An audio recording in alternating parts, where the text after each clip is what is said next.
Mercedes pourrait modifier ses pontons après les premiers Grands Prix. Mercedes est seule sur sa philosophie zéro ponton, qu'elle inaugurait l'an dernier.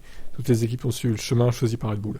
Les Flèches d'Argent ont déjà surpris la saison dernière en changeant le concept de ponton entre les essais de Barcelone et de Bahreïn, où le mini-ponton est apparu en surprenant tout le monde, Ross Brown inclus.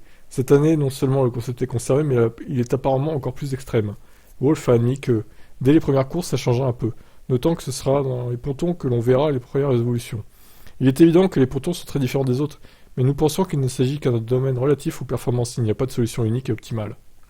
A déclaré Wolff, notant qu'au cours de l'année dernière, ils ont analysé en profondeur les concepts. Wolff a ajouté qu'il était fier des solutions que nous avons adoptées l'année dernière. Il faut être audacieux dans le sport. Nous sommes convaincus que la conception des pontons n'est pas la raison pour laquelle nous n'avons pas été performants. Et il a noté que l'année dernière, l'adoption des nouveaux pontons à Bahreïn devait leur permettre d'améliorer d'une seconde et demie, ce qui n'a pas été le cas. Putain, une seconde et demie, c'est énorme. Toto est convaincu que le plus important était de comprendre la voiture et non de mettre quelques détails pour gagner un dixième de seconde.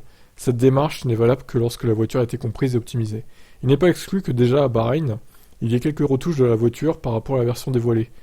Bon, ça serait pas étonnant, hein. De toute façon, même pas que Mercedes d'ailleurs, les autres équipes aussi.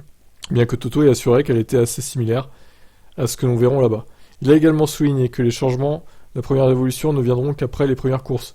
Peut-être attend-il de voir si le fameux marsouinage est de retour ou pas. Eh ben, j'espère que non, hein, clairement. Ah bah tiens, il pleut. Il pleut à Silverstone, c'est pas de bol, hein. Pour le tournage promotionnel, là. Ah là là. Bon bref, on sent qu'on tâtonne un petit peu encore chez Mercedes, on n'est pas très sûr à 100% de leur solution. J'espère juste que la W14 sera quand même plus performante que la W13. Mais j'en suis pas sûr du tout. Je préfère rester prudent avant de m'enflammer, quoi. Allez, ciao.